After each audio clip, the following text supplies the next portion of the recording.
Un jour de bruine, on semble voir un film de KPDP qui est en train de se dérouler sur la rivière Cheshwe.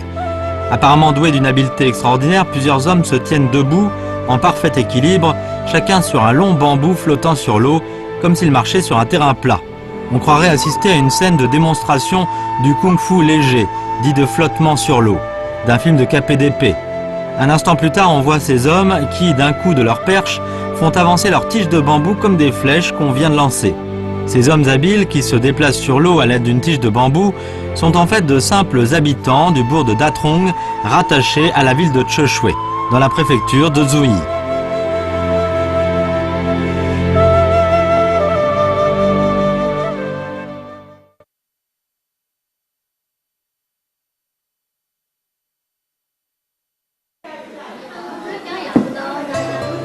En se promenant dans les rues du bourg de Datong, on peut remarquer facilement que le bambou est omniprésent. Les hottes qu'on porte sur le dos, les étuves destinées à cuire du pain à la vapeur, les corbeilles de légumes, etc. sont toutes faites avec du bambou. Et cela sans compter bien d'autres articles en bambou qu'on met en vente dans les magasins. Apparemment, le bambou a un lien indissoluble avec le bourg. Situé au bord de la rivière Cheshwe, le bourg de Datong est à seulement 6 km de la ville de Cheshwe, province du Guizhou, à laquelle il est rattaché. Il s'agit d'un bourg vieux de plus de 2000 ans qui est situé à la frontière nord-ouest de la province du Guizhou. L'endroit où les femmes du bourg ont l'habitude de venir laver leur linge était autrefois un quai très animé. Des gens de la région nous ont fait savoir que dans le passé, nombreux étaient les bateaux de commerce remontant du cours inférieur de la rivière qui y accostaient pour décharger du tissu, de la gaze fleurie ou des marchandises diverses dont avait besoin la région, avant de redescendre en aval chargés de produits locaux de toutes sortes. Pourquoi dans cet ancien bourg de commerce, les gens ont-ils commencé à prendre autant goût à ce jeu de bambou?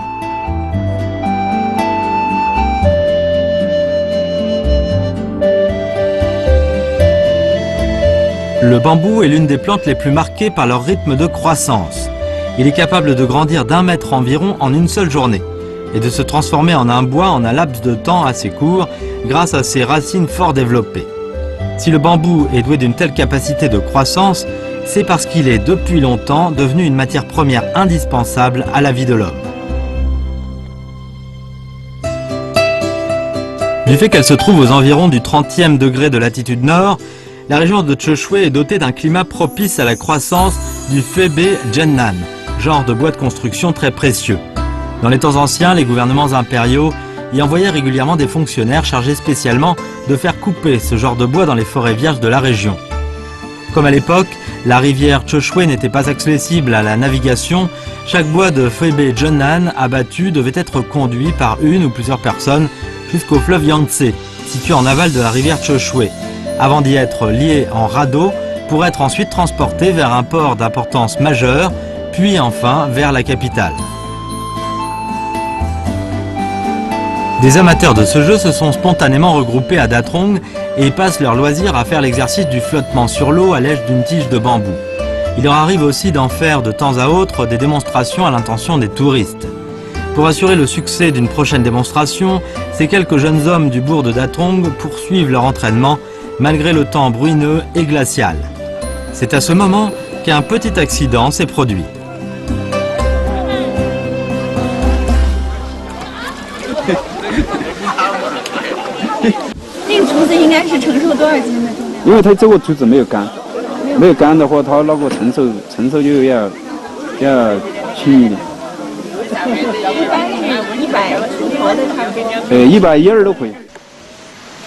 Flotter sur l'eau à l'aide d'une seule tige de bambou requiert à n'en pas douter une adresse particulière.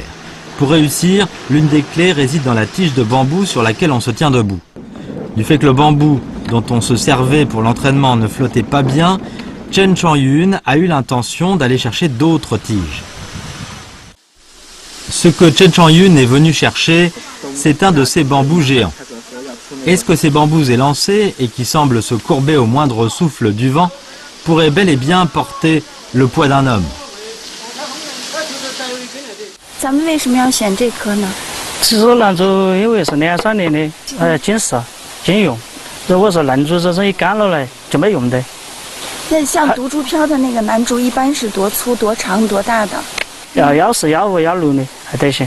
您指的14、15、160是什么？公分。就是这样，这个。粗呢？这个够吗？够了，这个。够了。那它这个有多高？这个如果是长起来，它是得有12、13米的开始。Le bambou qu'on utilise dans le flottement sur l'eau doit donc être vieux de 3 ans environ et suffisamment gros. Dans quel environnement pourrait-on trouver un bambou de la sorte? 这个泥巴是肥，就是这胖的，还有就是挨到这水分充足、水沟的才肯长的。这个竹子这么高，2年就能长这么高？长得着，一年就从容高，一年从容高嘛，这个它是先长高，长高了再慢慢。先往高的长，然后再往粗的长。这么大的竹子，咱们2个就能砍动？砍得动。它有多硬啊？它是竹子里面最硬的吗？最硬的，也是最厚的。Chen finit par choisir ce bambou car il pense que celui-ci pourra tout à fait porter son poids. 就感觉很硬是吧？这么大。天哪，这么大一根竹子！等一下啊！哇，这么大！ Ce bambou géant, haut environ de 14 mètres, a été abattu en moins de 10 minutes. 捞不动，卡死了。里面来的人有热找到你。哎呀！现在这个竹子有多长？咱们砍下来的这根？现在有12、13米。12、13米从那儿开始。那咱们需要多长？9米就行了。9米。那还得砍第2节是吧？Ce n'est qu'en nous renseignant auprès des gens de la région que nous savons que si le bambou géant a pu devenir le meilleur outil dont on se sert pour flotter sur l'eau, c'est parce qu'il est non seulement d'une grosseur homogène, mais aussi d'une capacité porteuse assez grande. Une tige de bambou est capable de porter seule un poids d'environ 150 livres. Le bambou qu'on vient de couper ne pourra être utilisé dans le flottement sur l'eau que lorsqu'il aura été complètement séché. 这些都是竹笋吗？这些都是竹笋。这是什么？这是玉兰片。玉兰片。是笋类里面最好的一种。就传说中的玉兰片。传说中的玉兰片。它是什么竹子的？是我们这吃水的兰竹。On trouve dans ce panier une dizaine de variétés de pousses de bambou. Chen Kremine se met à nous présenter le nom et la spécificité de chacune d'elles, comme s'il comptait ses trésors de famille. En Chine, un nombre considérable de gens vivent du bambou ou de ses produits dérivés et avec le temps, ils sont devenus des connaisseurs en bambou. Pour les habitants du bourg de Datrong, le bambou est un don de la nature. Si la pousse de bambou y est devenue un légume de prédilection pour toutes les familles, c'est parce qu'elle est d'une nature pure et aussi qu'elle s'assimile facilement à la saveur. Wang Changming, cuisinier d'un restaurant local, est en train de préparer sa spécialité, le nid d'hirondelle de bambou. En fait, ce soi-disant nid d'hirondelle n'est autre qu'un champignon comestible rare qui pousse sur les bambous. Dans 1 million de mous de forêt de bambou relevant de la ville de Cheshui, on ne peut récolter chaque année qu'environ 1500 kg de ces nids d'hirondelle. Du fait que ce champignon est très exigeant en termes de qualité de l'environnement, il disparaît spontanément dès qu'il y a la moindre pollution de l'air. Où peut-on donc trouver ce produit naturel rare, baptisé nid d'hirondelle et connu pour sa haute valeur nutritive?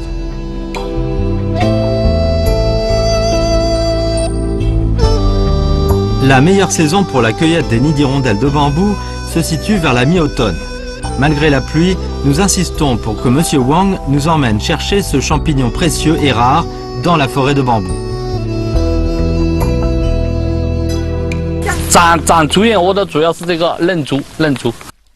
Même pour Wang Changming, qui est pourtant fin connaisseur de bambou, trouver du nid d'hirondelle de bambou est de toute façon une question de chance. Après avoir marché pendant un peu plus d'1 heure dans la forêt de bambou, nous n'avons toujours pas trouvé la moindre trace de ce champignon. Il pleut de plus en plus fort.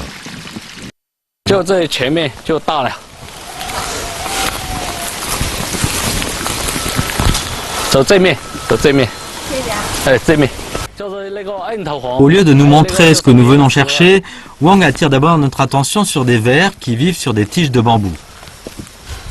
这个竹叶虫生长的，主要是就是哪种虫子？哪种虫子？啊，这种，哪种？这种，这个，这都对虫子。哎，对。 On trouve en effet des vers sur des tiges de bambou, et ils y sont si densément qu'on ne peut s'empêcher d'éprouver une certaine frayeur. 我们这亚热带地区，所以就是温度没在那个18度至20度，它是不会长的。就还有每年就必须这个新笋长起来，就是长到一定的高度，形成这个竹子，竹子的这个白灰。这个我看一下，这里面有个这个白灰，再长这个虫子，生了那个粪便，然后掉在这个竹子和竹底，再长慢慢的。 再就淋几次雨，就长这个竹燕窝。Le secret par lequel Wang Changming parvient à trouver du nid d'hirondelle de bambou consiste à repérer d'abord la couche de cendres blanches qui couvre la tige de bambou et des vers parasites qui y vivent, avant d'accéder à du nid d'hirondelle de bambou de qualité. Si ce champignon a été ainsi baptisé, c'est parce que sa ressemblance avec le corail ou la corne de cerf évoque parfois un nid d'hirondelle. Si on veut obtenir ce produit alimentaire naturel, il faut absolument qu'on aille le chercher et en cueillir dans la forêt de bambou. Il est d'une valeur d'autant plus grande par rapport à d'autres champignons comestibles que la période de sa cueillette ne dure qu'1 mois et demi tous les ans. Dans la forêt de bambou qui entoure le bourg, on trouve diverses espèces de bambou. 硬桐，还有那个西风竹、棉池，就是那个棉池才长。 像这样一根竹子，它能长，就是能有多少？这一根竹子，每年就大概就是2至3年。 La cueillette doit respecter des procédures. 它这一点黑了，要用这个剪子把它剪掉，主要就是要这个白色的，这个好比白色的。为什么呀？因为黑色的它就是跟你一个生长周期嘛，它老掉了。 几天就会变成黑色的？3至6天。能教我采一采这个东西吗？可以。你看这窝，就把这一点，哎，对，就把那个黑点剪掉。这是老的，不能用的。哎，对，不能食用的。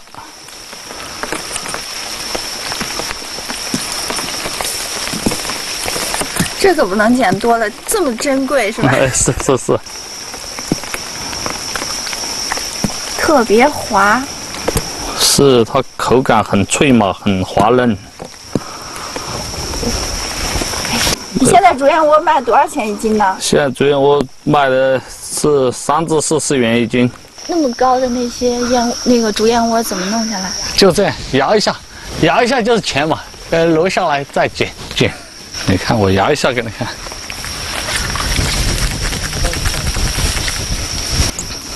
剪一下，对，再剪。你捡的这都是钱呐！哎，对。那这竹子是你的什么竹子啊？摇钱树。 Étant donné sa faible production, le nid d'hirondelle de bambou se vend naturellement à un prix très élevé. Nous avons réussi aujourd'hui à cueillir tout un panier. Au bourg de Datong, non content de se servir du bambou pour pratiquer le flottement sur l'eau et de se nourrir de la pousse du champignon de bambou, certains ont d'ores et déjà commencé à en faire des produits artisanaux.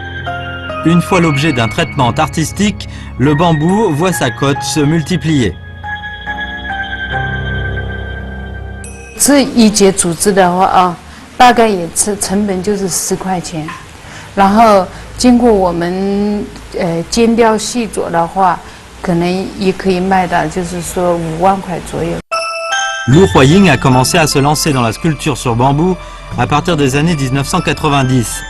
Datong est une région qui abonde en bambou, mais certains des habitants considéraient cette spécialité ne valait pas grand-chose. 他就是说，你这个竹子出来卖给谁啊？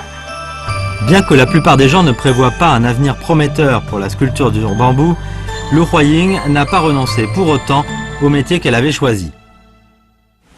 九龙壁那个94年的时候卖到2000多块，吃水当时的工资只有300块，要半年吧。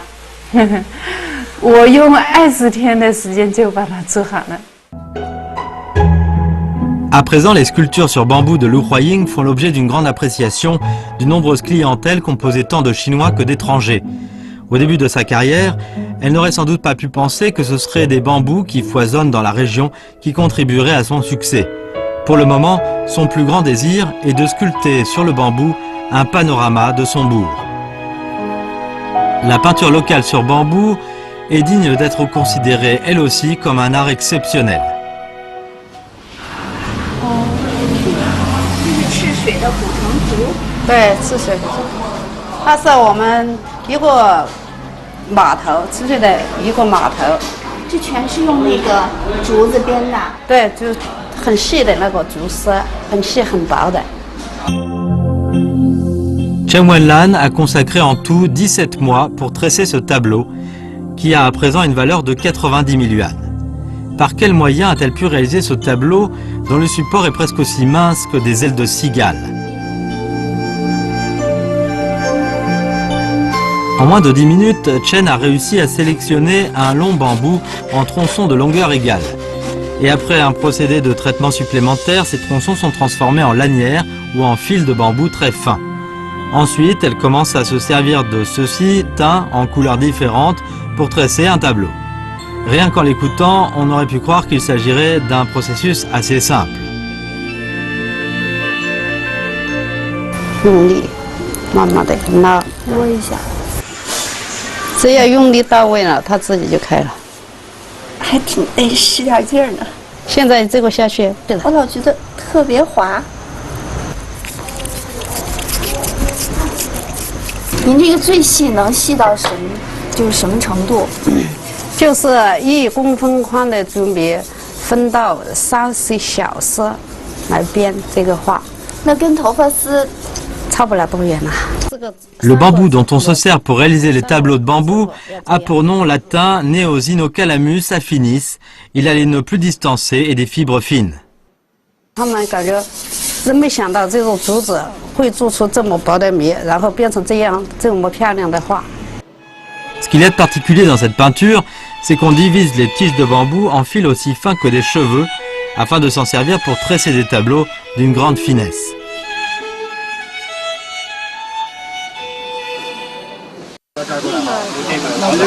Le bambou coupé est maintenant prêt à être utilisé dans le flottement sur l'eau. Les braves hommes peuvent enfin reprendre leur démonstration. Il pleut toujours et l'eau reste assez fraîche. Mais tout cela n'empêche pas les membres de l'équipe de flottement de se tenir debout avec courage sur leurs tiges de bambou mises sur l'eau. Selon les documents historiques, le flottement sur l'eau à l'aide d'une seule tige de bambou trouve son origine vers les époques des Qin et des Han, à savoir qu'il est déjà ancien de plus de 2000 ans. Dans le temps, pour se fréquenter, les gens qui vivaient des deux côtés de la rivière Cheshui avaient l'habitude de se servir d'une tige de bambou comme moyen de transport sur l'eau. D'ailleurs, ceux qui habitaient loin des villages et du marché allaient aussi de temps à autre faire des courses en construisant ce genre d'embarcation composée d'un tronc de bois ou d'une tige de bambou. Et aujourd'hui, cette adresse vitale des ancêtres de la région est devenue un numéro de spectacle. 这个读书票这么神奇了，一定要去感受一下。你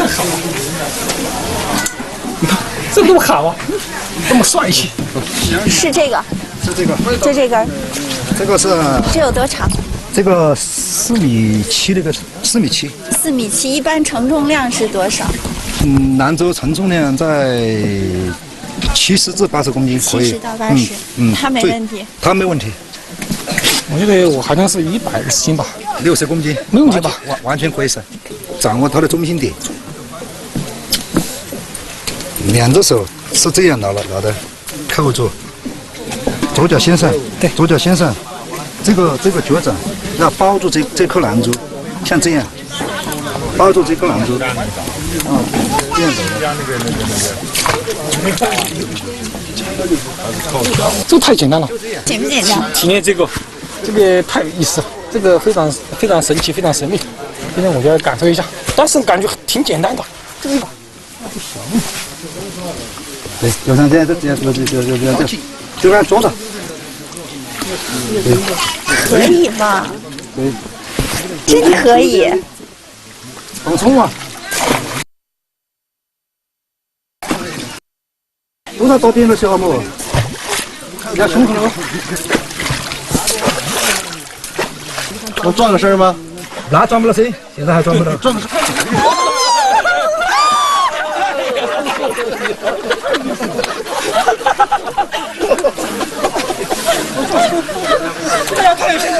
你们应该是站在中间扒着是吗？蹬住，蹬住，啊，蹬住。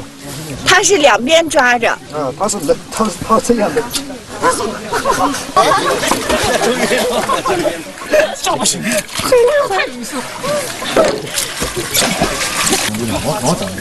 Le premier essai a été un échec. Après quelques explications, l'homme commence à nouveau un deuxième essai. 走法不一样。要不是刚才那边。要是没训练过，教练讲到这没训练过。是第一次吗？100%都是第一次。啊，这个，啊，别慌，别慌，别慌。可以把它放进去吗？可以。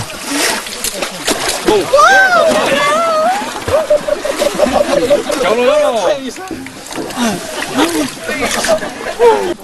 老板，为什么享受一下？你冷不冷？一点不能太玩，太有意思了。哎，我都会讲。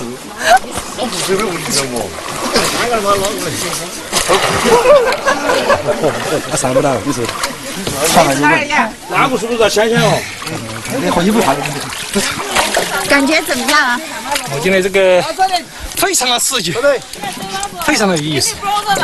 怎么刺激了？狗走票，原来以为这个很简单，但这次上去这个太困难。但是我觉得非常刺激，非常神奇。我非常佩服我们那个匠人，我们的师傅，他们能够这么在一个竹子上能够下去，很不容易。Après cette démonstration, nous regagnons le vieux bourg en attendant de découvrir de nouvelles traces liées à la mise en valeur du bambou.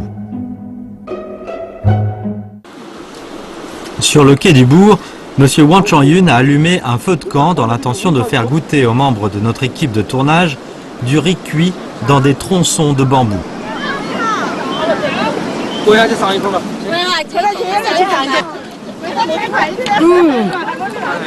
好吃。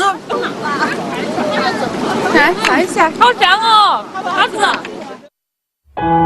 Le bambou joue un rôle essentiel dans la vie quotidienne des habitants du bourg. Dans un bourg éloigné des grandes agglomérations et qui a été jadis si prospère, tout en tirant agrément de ses conditions naturelles par excellence, on a aussi le plaisir de vivre des relations étroites avec le bambou.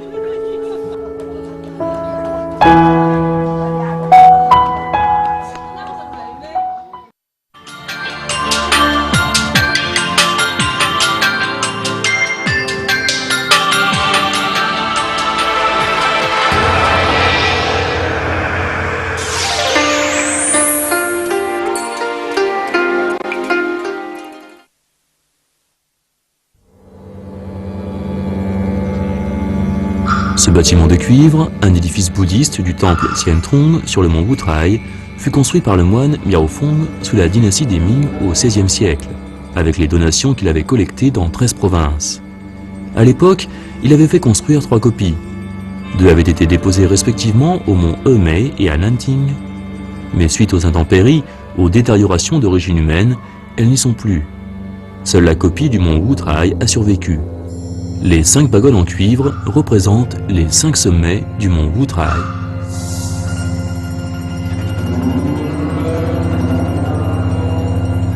Les 7 édifices du temple Tiantong sont alignés dans l'axe de la grande salle du trésor puissant, de la salle sans poutre et de la salle en cuivre. La grande salle du trésor puissant est l'édifice principal du temple. Il y a 1900 ans, sous la dynastie des Han de l'Est, des moines indiens firent construire à l'emplacement de cette salle le premier édifice dédié au bouddhisme du mont Wutrai.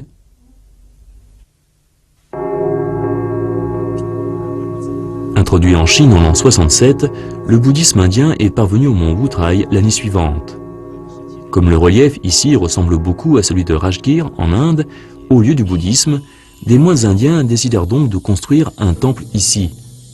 L'empereur Ming des Han de l'Est baptisa le temple Ta Fu Ling Tio. C'est la raison pour laquelle on l'appelle aussi le temple ancestral du mont Wutrai. Il fut restauré au fil des siècles. La grande salle du trésor puissant, dans son état actuel, fut reconstruite en l'an 1899. C'est la plus grande du genre sur le mont Wutai, où figurent les effigies de Sakyamuni, du Bouddha Baisaja Guru Vaidurya Pradaharaja et du Bouddha Amita. Pendant 500 ans, de la dynastie des Han de l'Est à celle des Tang, le bouddhisme indien s'est intégré à la société chinoise. Les documents historiques portent cette mention. Des temples sont construits en grand nombre sur le mont Wutai. Cependant, pendant cette période, le bouddhisme disparut, suite aux troubles dus à la guerre en Inde. Durant les dynasties des Sui et des Tang, le mont Wutai devint un lieu d'étude pour les bouddhistes de toutes sectes à l'époque, qui réunissaient des moines venant de l'Inde, du Népal et du Sri Lanka.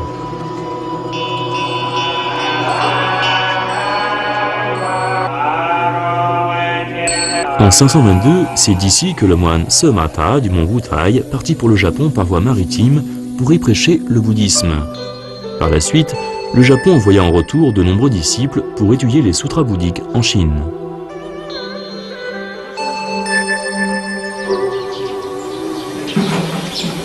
La salle sans poutre est un autre édifice du temple Xiantong. Elle fut reconstruite sous la dynastie des Ming. Elle est faite exclusivement de briques, en contraste avec le reste des édifices du complexe faits en bois, dans le style architectural traditionnel. Sous les dynasties des Song et des Yuan, le bouddhisme tibétain a commencé à faire son apparition sur le mont Wutai. Des moines de différentes sectes et de différentes régions se réunissaient ici, avec des cultures de tous horizons. La forme architecturale de la salle sans poutre a sans doute été influencée par une culture étrangère. Mais la structure, proprement dite, fait penser à une voûte traditionnelle chinoise. L'ensemble est donc un mariage entre la culture locale et des cultures étrangères.